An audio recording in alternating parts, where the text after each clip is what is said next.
हमारा तीसरा और अंतिम प्रश्न है, ध्यान क्या है?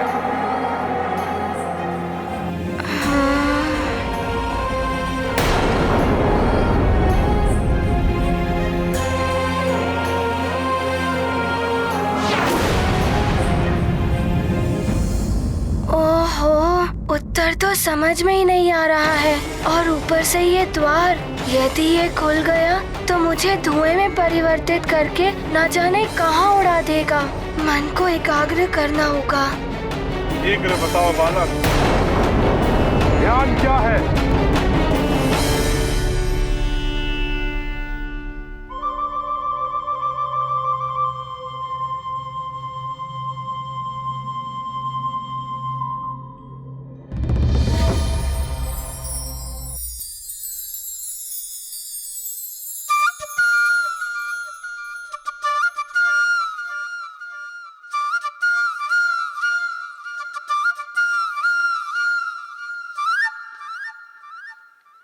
ये लो, आज तुम्हें खेलने जाने की अनुमति के लिए जब तुम ये सारे मोती को इस धागे में पिरोकर माला बनानी होगी। बस इतना सरल कार्य मैं अभी कर लूँगा।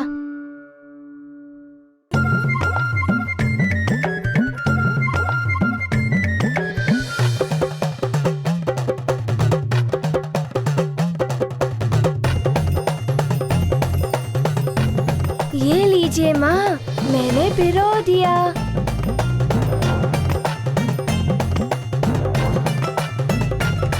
और ये भी।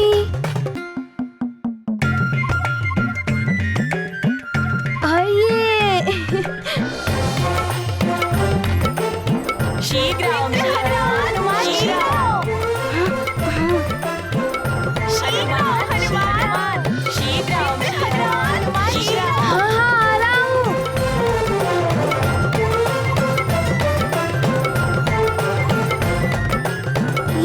माँ, पिरो दिया।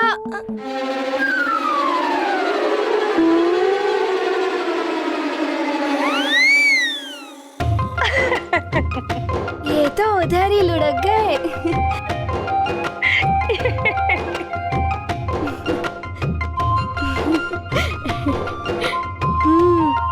मैं वापस बनाऊंगा।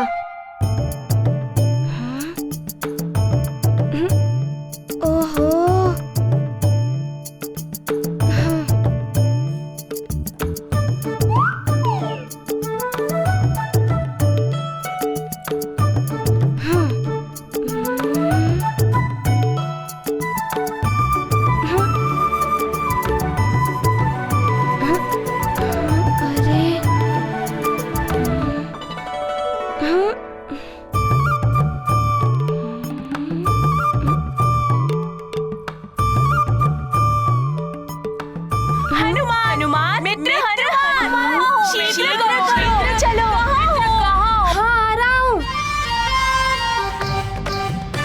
क्या एक भी मोती नहीं पिरो पा रहा हूँ मैं अब।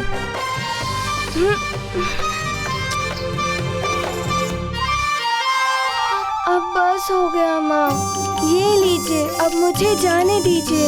मेरे मित्र मेरी प्रतीक्षा कर रहे होंगे।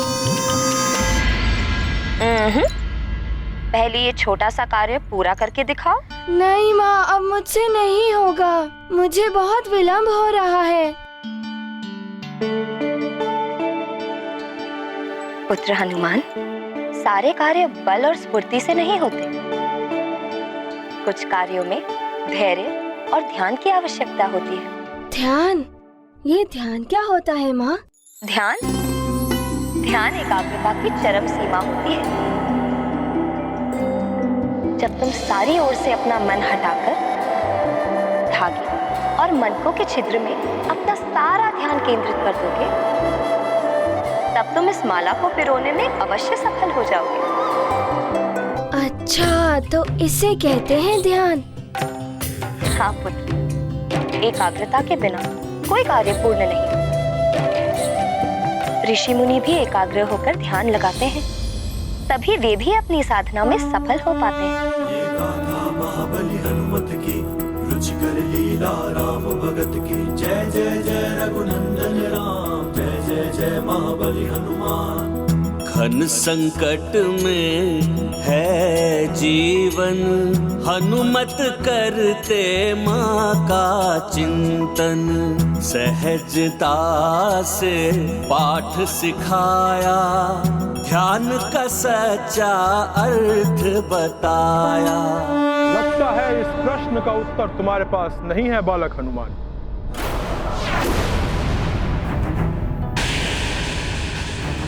जब मन एकाग्र होकर समस्त इंद्रियों को एक ही लक्ष्य पर केंद्रित कर दे, उसे ही कहते हैं ध्यान। उत्तम, अति उत्तम। सद्बुद्धि से जीती चुनौती, माँ वचनों की अद्भुत शक्ति। शिथिल पड़ गया धूम्र कवार, खुला स्वर्ग का अंतिम द्वार। ये गाथा महाबली हनुमत की, रुचिकर लीला राम भगत की। जय जय जय रघुनंदन राम, जय जय जय महाबली हनुमान। जय जय जय रघुनंदन राम, जय जय। अरे वाह, ये तो सचमुच स्वप्न लोक जैसा लग रहा है।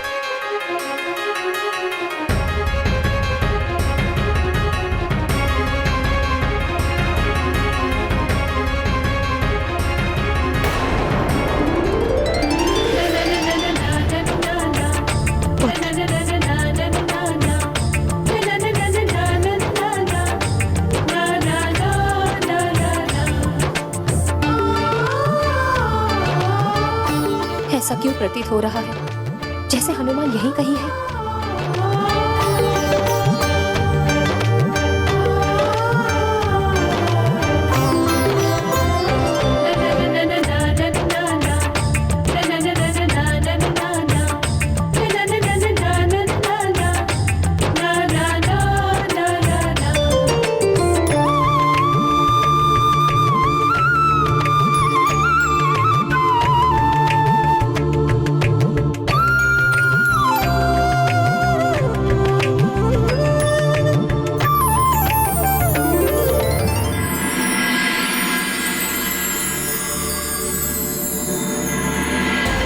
भ्रम है मेरा, सदैव उसी के ध्यान में खोई रहती हूँ ना।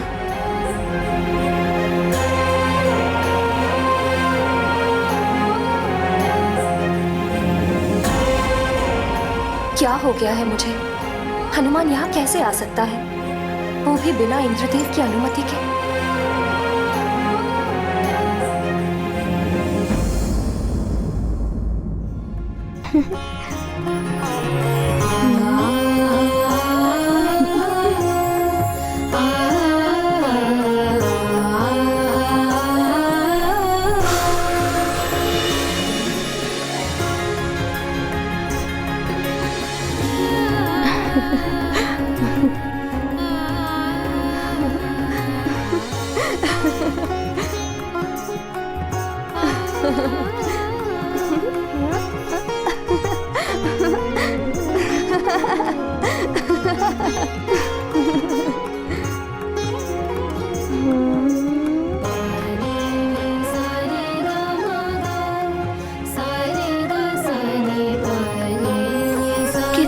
सुंदर है, कितनी सुंदर सुंदर तितलियां और इंद्रधनुष भी।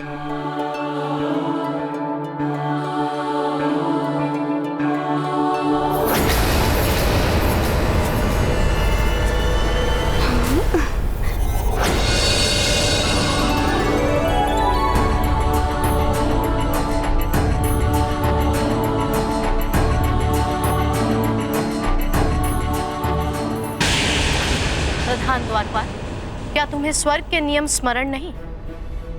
देवराज इंद्र की अनुपस्थिति में बिना आमंत्रण किसी भी प्राणी को स्वर्ग में आने की अनुमति नहीं दी जा सकती। भले ही उसने सारे प्रश्नों के उत्तर उचित दिए, वहीं रोको उसे। देवराज के लौटने तक वो स्वर्ग लोक में नहीं आना चाहिए।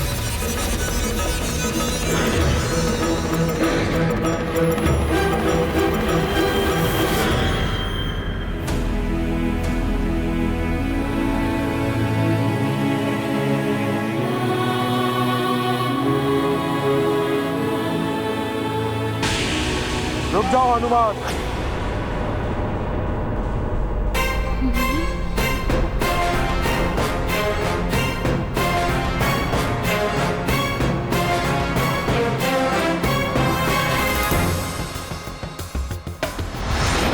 अभी भी तुम्हें स्वर्ग में आने की अनुमति नहीं दी जा सकती।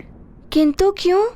मैंने तो सारे प्रश्नों के उचित उत्तर दिए हैं। बालक, देवराज इंद्र अभी स्वर्ग में नहीं है और उनकी अनुपस्थिति में किसी भी बाहरी प्राणी के लिए स्वर्ग के द्वार नहीं खोले जा सकते। किंतु आप ऐसा कैसे कह सकते हैं? मुझे मेरी माँ से मिलना है और मुझे मेरी माँ से मिलने से कोई भी नहीं रोक सकता।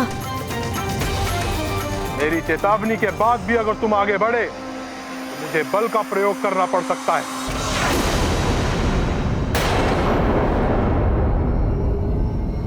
हमें तुम प्रहार करने पर विवश कर रहे हो हनुमान।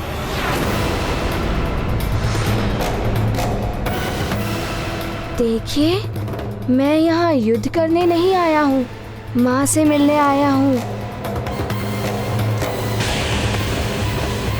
और कोई भी शक्ति मुझे माँ से मिलने से नहीं रोक सकती।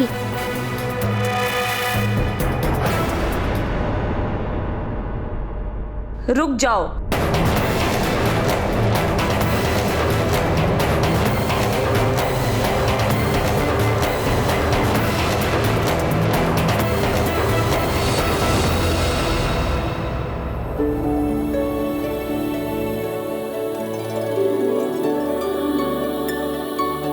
प्रणाम। द्वारपाल, इस महान बालक ने देवों के लिए बड़े बड़े कार्य किए। इसे स्वर्ग में आने से रोका नहीं जाना चाहिए। इसे प्रवेश की अनुमति मैं देती हूँ।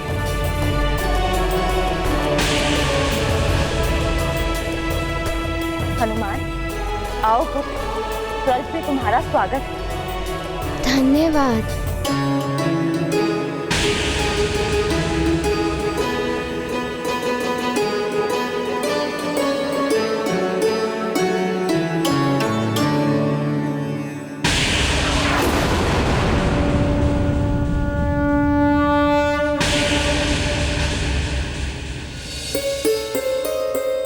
मुझे पहले तो कभी इतनी व्याकुलता नहीं हुई। न जाने क्यों कुछ तो है जो बार बार मुझे हनुमान की ओर खींच रहा। मेरे लिए उसकी एक झलक देखने के लिए तरस रहे। कदाचित इसीलिए मुझे बार बार लग रहा कि मेरा हनुमान यही कहीं मेरे समीप ही है। तुमने बहुत ही उत्तम उत्तर दिए हनुमान। अच्छा द्वारपाल जी, क्या आप बता सकते हैं मेरी माता देवी अंजना कहाँ है? आओ हनुमान, मैं तुम्हें तुम्हारी माँ के पास ही लेकर जा रही हूँ। रुक जाइए महारानी शची।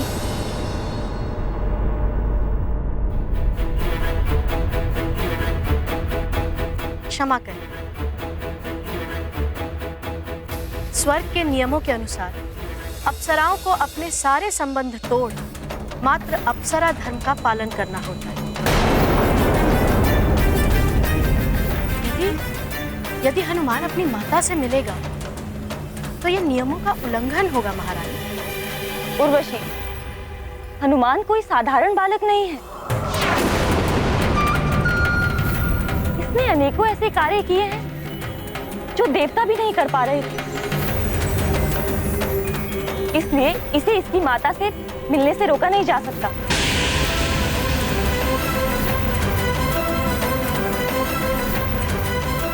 हनुमान कुछ भी कर ले, किंतु मैं इसे अंजना को यहाँ से नहीं ले जाने दूंगी।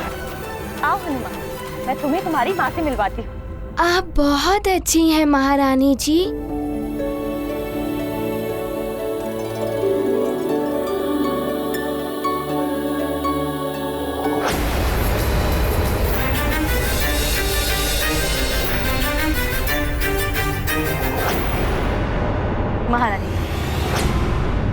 अप्सरा धाम की प्रमुख मैं हूं। इसलिए यदि हनुमान को अंजना से मिलवाना ही है तो ये कार्य आप मुझे सौंपो। मैं ले जाऊंगी हनुमान को अंजना के पास। ठीक है, तुम लेकर जाओ इसे इसकी माँ के पास।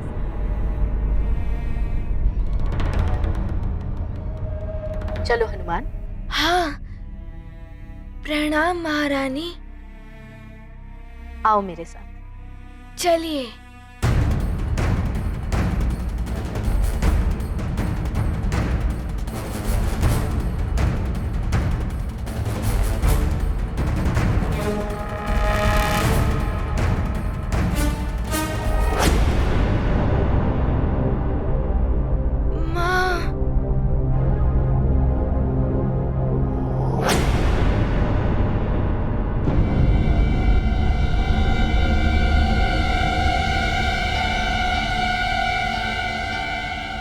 क्या माँ यहाँ भी है, वहाँ भी है और यहाँ पर भी। ये क्या है उर्वशी? तुम तो हनुमान को उसकी माँ से मिलवाने लाई थी ना? माँ से ही तो मिलवा रही हूँ महारानी। हनुमान की परीक्षा ले रही हो? इसका तुम्हें कोई अधिकार नहीं है। मैं प्रधान अप्सरा हूँ महारानी। यदि किसी को भी किसी अप्सरा से मिलना है तो उसे परीक्षा तो देनी ही होगी ना, अन्यथा तो कोई भी किसी अप्सरा से मिलने चला आएगा। हनुमान, ठीक से दर्शन कर लो अपनी माँ के, और यदि तुमने इनमें से अपनी वास्तविक माता को पहचान लिया तभी तुम्हें अपनी माँ से मिलने का अवसर मिलेगा, अन्यथा तुम्हें यहाँ से वापस जाना पड़ेगा। बोलो, स्वीकार है तुम्हें? मुझे तो वैसे भी हर क्षण हर ओर मेरी माँ ही दिखाई देती है। मैं अवश्य पहचान लूंगा उन्हें। ठीक, पहचान लो। यदि तुमने अपनी माँ को पहचानने में भूल की तो ये सिद्ध हो जाएगा कि तुम्हारा मातृ प्रेम मिथ्या है और तुम्हें अपनी माता की कोई आवश्यकता नहीं।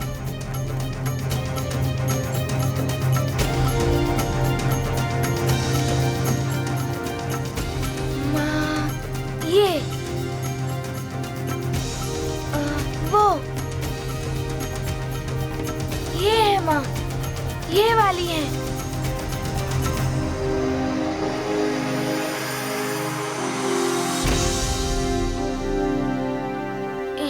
सब मेरी माँ के ही स्वरूप में है। अब कौन सी मेरी माँ है?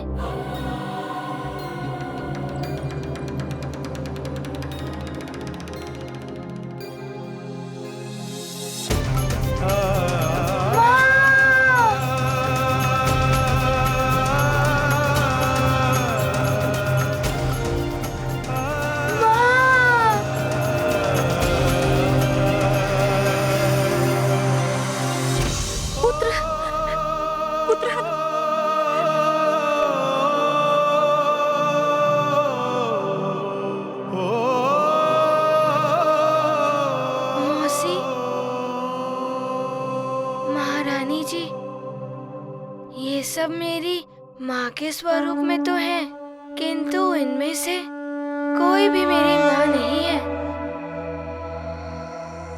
और ना ही किसी और की भी।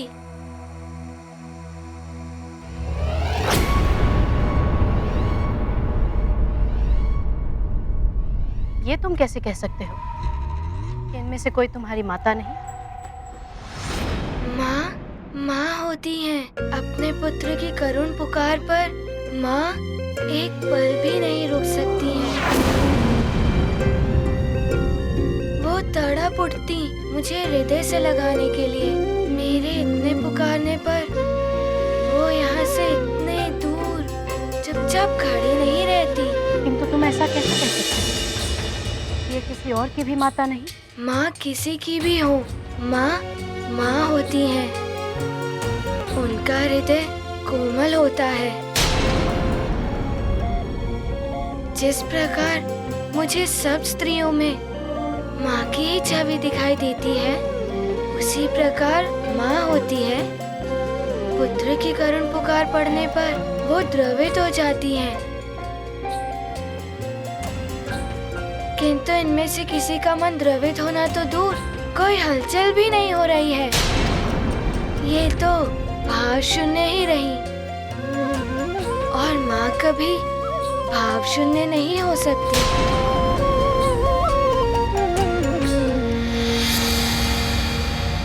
उर्वशी, अब तो हनुमान तुम्हारी परीक्षा में भी उत्तीर्ण हो गया ना?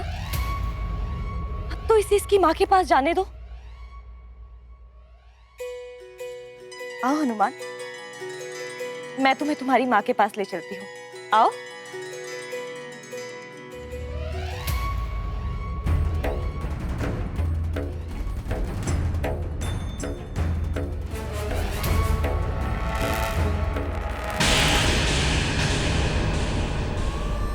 ये पदचलन की ध्वनि क्या मेरे पुत्र की है?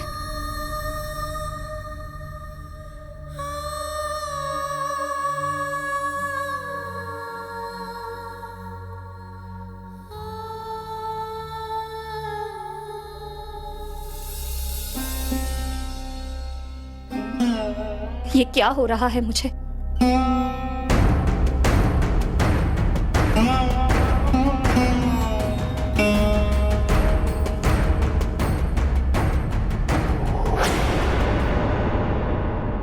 सेविका, मुझे ऐसा क्यों प्रतीत हो रहा है जैसे मेरा पुत्र हनुमान मेरे समीप ही कहीं है।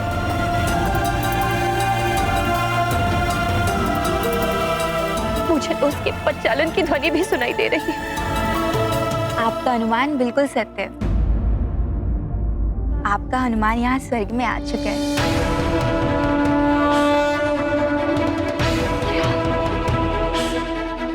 मेरा पुत्र यहाँ स्वर्ग में?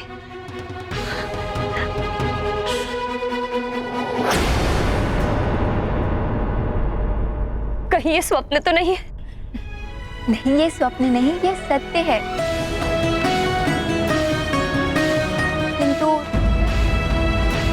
किंतु किंतु क्या?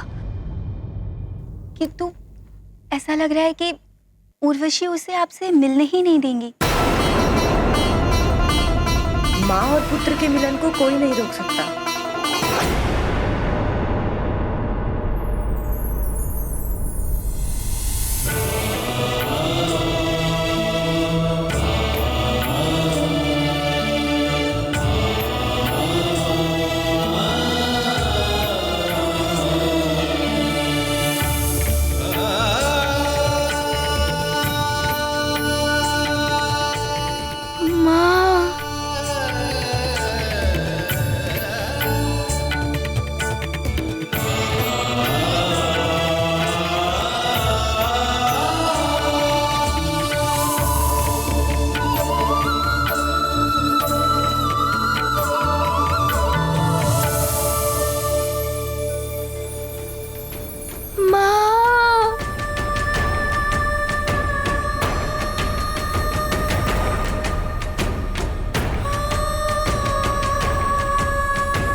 ऐसा सुंदर पावन मिलन देख जिसे भर आए नयन।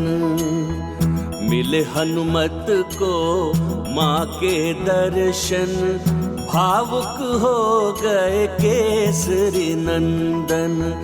माता का भी मन भर आया, पुत्र को अपने हृदय लगाया।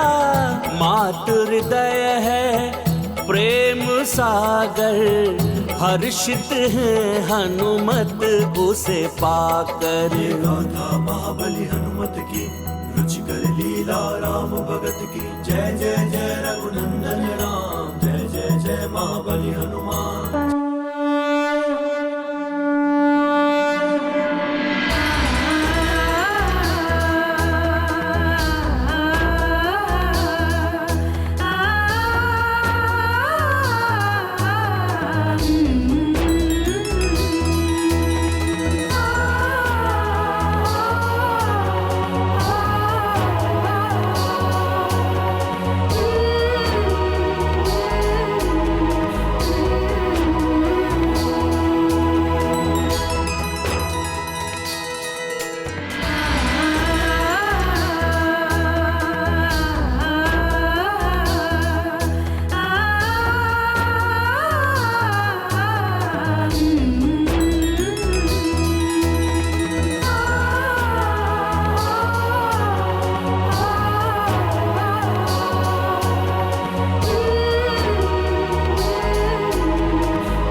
लेने आ गया।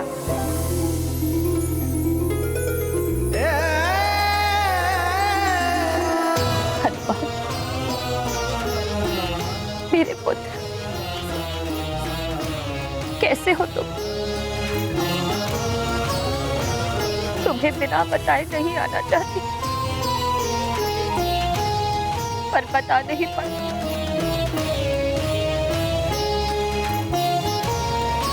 मुझे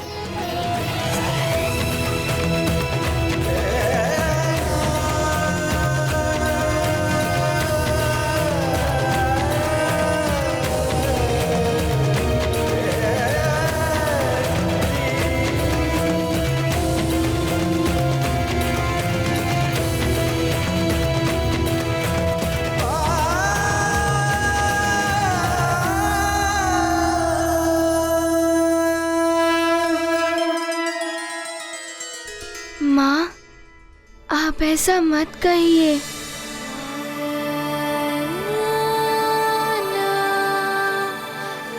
अब मैं आ गया हूँ ना, आपको यहाँ से लेकर ही जाऊंगा। आप चलेंगी ना माँ? बताइए ना माँ।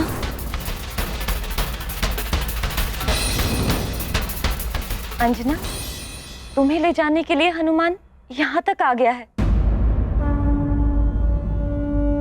अब तुम प्रसन्नता पूर्वक इसके साथ चली जाओ।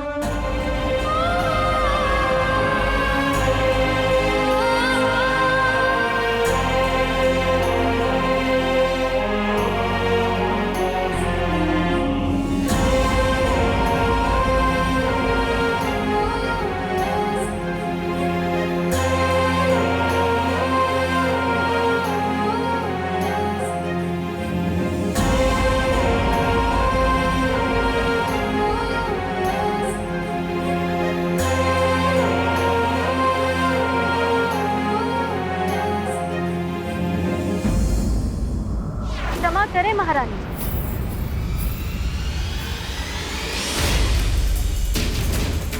किंतु अंजना यहाँ से ऐसे वापस नहीं जा सकती। ये स्वर्ग के नियमों का उल्लंघन होगा। मैं प्रधान अप्सरा उर्वशी स्वर्ग के नियमों के विरुद्ध जाकर अंजना को यहाँ से जाने की अनुमति तो नहीं दे सकती।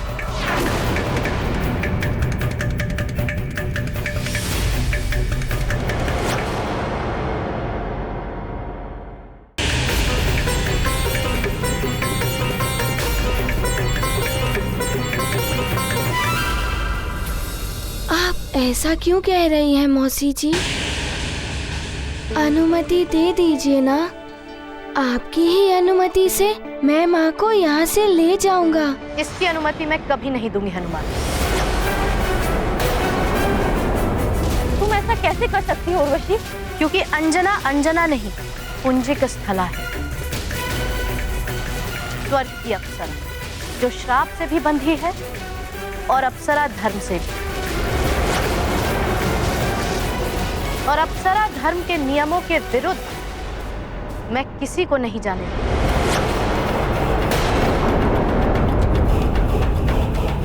देवराज के अतिरिक्त ये अनुमति कोई नहीं दे सकता।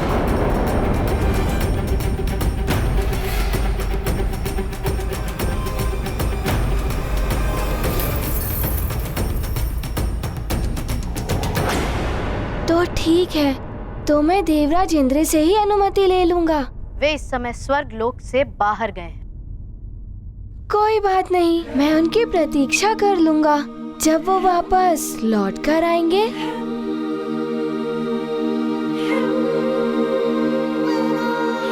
तब मैं उनसे अनुमति लेकर माँ को यहाँ से ले ही जाऊंगा।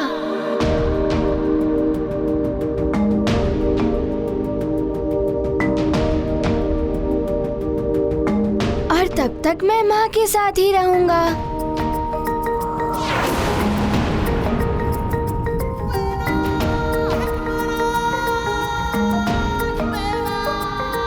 तुम भूल रहे हो हनुमान, ये स्वर्ग है और नियमों के अनुसार कोई भी अप्सराओं के साथ नहीं रह सकता।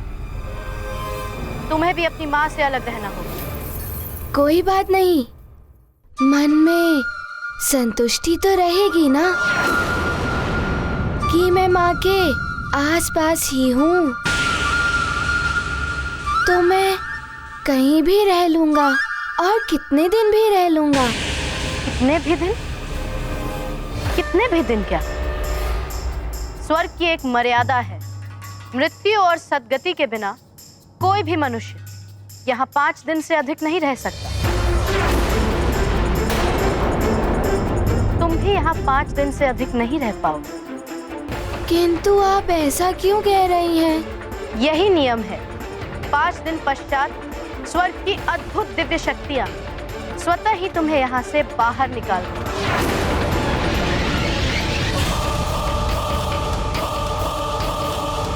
फिर चाह कर भी तुम स्वर्ग में प्रवेश नहीं कर पाओगे।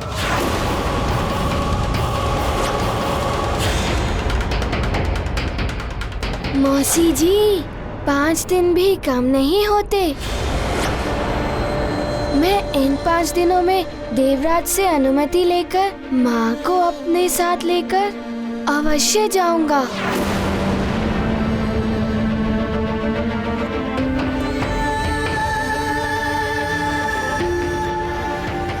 मैंने उचित कहा ना माँ? बताइए ना माँ, मैंने उचित कहा ना? इन 5 दिनों में मैं देवराज से अनुमति लेकर आपको यहाँ से ले ही जाऊंगा।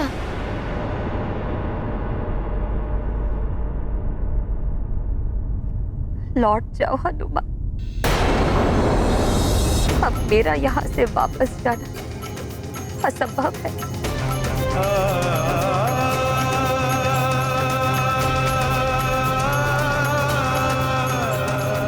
आप ऐसा क्यों कह रही हैं माँ?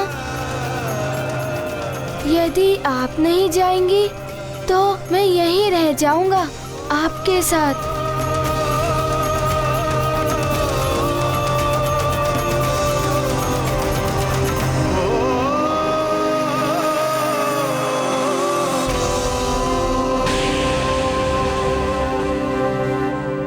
मैं तुम्हें पहले भी बता चुकी हूँ हनुमान, स्वर्ग में कोई भी बालक किसी अप्सरा के साथ नहीं रह सकता, भले ही वो बालक अप्सरा का पुत्र क्यों न हो।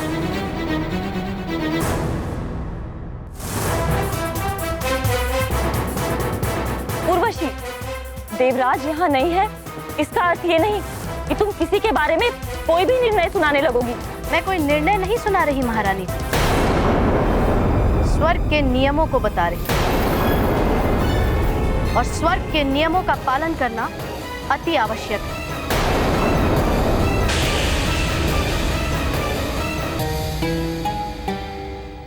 स्वर्ग में कोई भी बालक किसी अप्सरा के साथ नहीं रह सकता, भले ही वो बालक अप्सरा का पुत्र क्यों न हो। उर्वशी, देवराज यहाँ नहीं है, इसका अर्थ ये नहीं कि तुम किसी के बारे में कोई भी निर्णय सुनाने लगोगी। मैं कोई निर्णय नहीं सुना रही महारानी जी, स्वर्ग के नियमों को बता रही और स्वर्ग के नियमों का पालन करना अति आवश्यक है।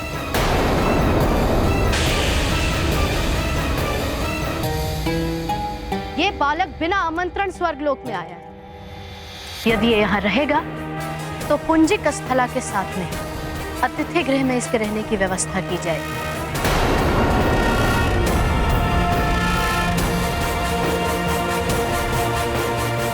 नहीं, मैं माँ के पास ही रहूंगा। माँ, मैं आपको छोड़कर नहीं जा सकता, मैं आपके बिना नहीं रह सकता। माँ, माँ, आप मौसी जी से कहिए ना, मैं आपके बिना नहीं रह सकता। हट मत करो पुत्र, तुम माँ के साथ नहीं रह सकते। नहीं, मैं आपके साथ ही रहूंगा।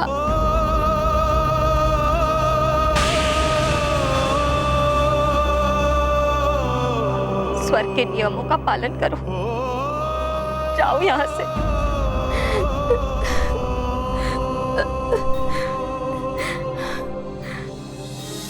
चलो मेरे साथ।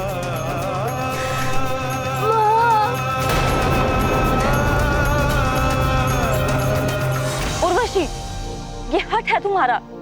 इसके लिए तुम्हें देवराज के दरबार में प्रश्नों का सामना करना पड़ेगा।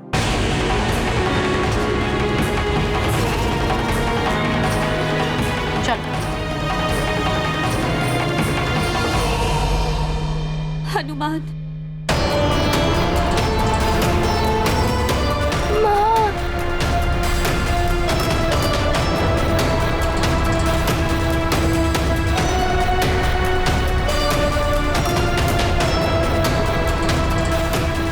अब देवराज के आने तक कुछ नहीं किया जा सकता अंजना।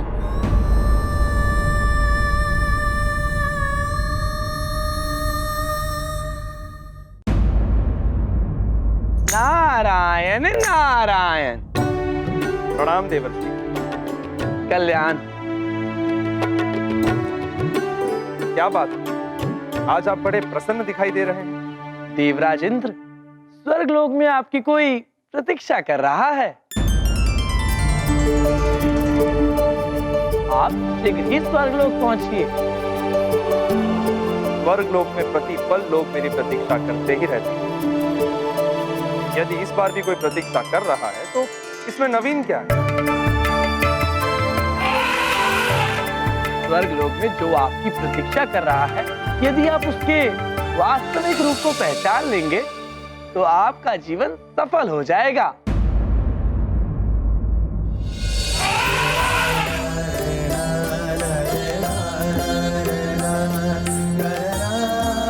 रावत, बात क्या है? तुम भी बड़े प्रसन्न दिखाई दे रहे हो। देवराज इंद्र, जब अपने प्रतीक्षा कर रहे हो तो कौन प्रसन्न नहीं होगा। प्रणाम देवर्षि। रावत,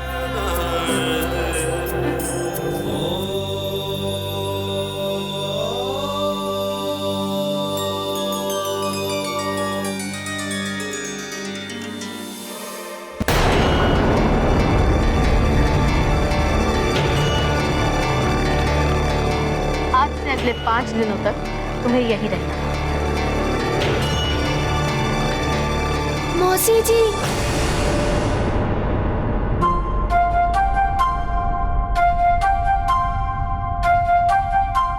मुझे माँ के पास जाने दीजिए ना मौसी जी।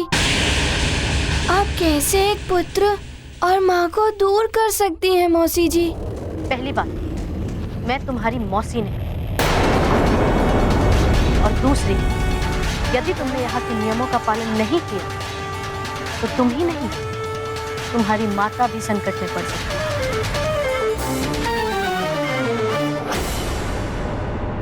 अच्छा, तो ठीक है, आप मुझे इतना ही बता दीजिए कि देवराज कब लौटेंगे। मैं उनसे अनुमति लेकर शीघ्र ही सुमेरु लौट जाऊंगा। वहाँ सब मेरी प्रतीक्षा कर रहे होंगे। तो तुम अभी चलो, इसी क्षण वापस लौट जाओ, क्योंकि 5 दिन पश्चात तो तुम्हें जाना ही पड़ेगा।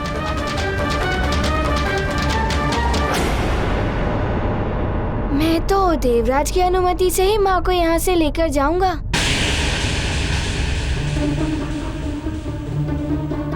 मुझे तुमसे सहानुभूति है बालक, किंतु इस बात का ज्ञात है कि देवराज अंजना को यहाँ से जाने की अनुमति कभी नहीं देगा, क्योंकि मैं तुम्हें इंद्रदेव तक पहुंचने ही नहीं दूंगी और तुम्हें 5 दिनों तक उलझाए रखने के लिए एक सेवक ही पर्याप्त है।